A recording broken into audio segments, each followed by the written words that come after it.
لا ما هو بعد اذن المطريه بقى احنا عندنا افطار احسن من المطريه بمراحل طبعا. افطار محافظه الوادي الجديد، اكبر محافظه في مصر. يوم 27 رمضان من كل سنه بيحصل الافطار الجميل اللي هتشوفوا الفيديو.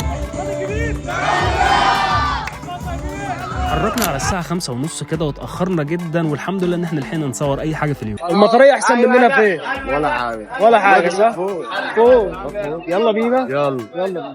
لا هو بص، أنا رمضان بالنسبة لي حرفيا في يوم 27 من كل سنة، والحمد لله إن احنا بنقدر نلحق أصلا نصور أي حاجة. من جمال اليوم الواحد بيحس إن هو عايز يعيشه من غير أي تصوير، من غير أي تليفون خالص. حرفيا بتحس كل الناس اللي في الشارع عيلتك وأسرتك كده، واللمة شكلها جميل والله العظيم بجد تشرح القلب كده. كل واحد فيهم عارف هو بيعمل ايه، اللي بيعمل عصير هنا واللي بيعمل اكل هناك في المطبخ واللي بينظم الترابيزات، حاجه كده منظمه. غير فرحه الاطفال طبعا اللي بتجري في كل مكان في الشارع وعاملين لنا زحمه ومش عارفين نصور. اليوم بيبدا كده زي ما انت ما شايف، بتبدا تغرف الاكل قبل المغرب بحاجات بسيطه خالص عشان الاكل ينزل للناس سخن. كله بيتجمع في الشارع، كل الناس اللي في البيوت بتطلع في البلكونات كده، منظر حرفيا جميل.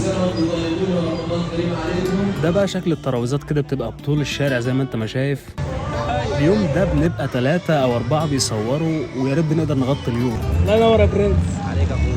في احداث كتير ما بنلحقش نصورها. ادي منظر بقى الترابيزات زي ما انت ما شايف كده. بص يعني الشعور وانت واقف في قلب الشارع غير الشعور وانت بتسمع الفيديو خالص. ده بقى الباشمهندس احمد حبيب قلبي واخويا الكبير. ده بقى بالنسبه لي اهم ركن في الشارع كله، ركن القهوه والشاي. وحط لي تحت كلمه قهوه دي مليون خط. بعد الفطار اتعملت لي كوبايه قهوه من الاخر، ولازم اشكر فيها في الفيديو، والراجل اللي عملها هصوره لكم. بجد بجد تسلم ايدك. كلنا كنا مبسوطين، التيم كله حرفيا. هنا بقى انا بتصور عادي جدا. دي الترابيزات. قول لي بقى رايك في كومنت كده، واعمل منشن للناس اللي من المطريه ومن القاهره كده، وعرفهم ان في الوادي الجديد افطار بيبقى زيهم بالظبط يعني، عادي جدا يعني، ما فرقتش شويه مساحه يعني، مش موضوع.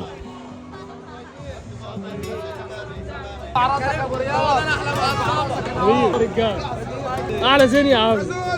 تصوت طيبين.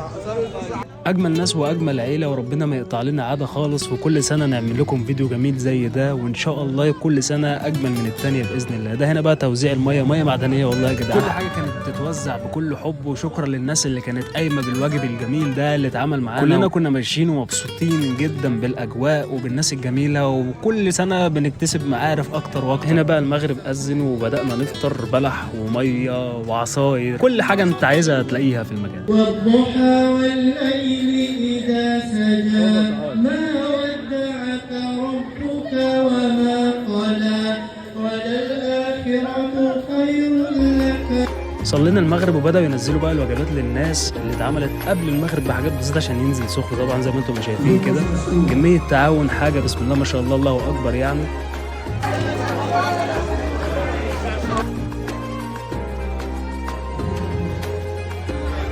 صوت طيبين.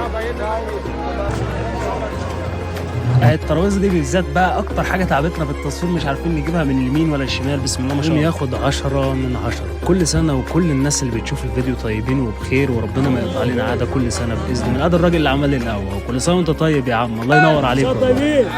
مش فاضي عارفه. صوت طيب. صوت طيب يا طيبين. صوت طيب يا عم. انت بس على السلامه يا صديقي حبيبي. كل سنه وكل الناس الجميله دي بخير وطيبين، ان شاء الله كل رمضان معاكم باذن الله. صوت طيبين. سنه وانت طيب. صوت طيبين. مش عارف رمضان في السبع غير اي رمضان يا باشا، احلى من المطريه. صوت طيب. استناكم بقى ان شاء الله السنه اللي جايه كده علينا وعليكم بخير، وكل سنه وانتم طيبين وبخير. بدانا بقى نتصور الكام صوره الجميله مع الناس. ده بقى استاذ احمد طليب حبيب قلبي، كل سنه وهو طيب وبخير. واحنا بقى اخر ناس هتاكل، عشان حرفيا لازم ما نسيبش لحظه في اليوم غير وتتوصل. بص بقى البهجه بتاعه الاطفال، تحس ان انت رجعت بالزمن بتاع 10 سنين كده ولا حاجه. فكرنا بقى بايام الحلوه وايام الزمن الجميل. كل سنه وكل الناس بخير وطيبين.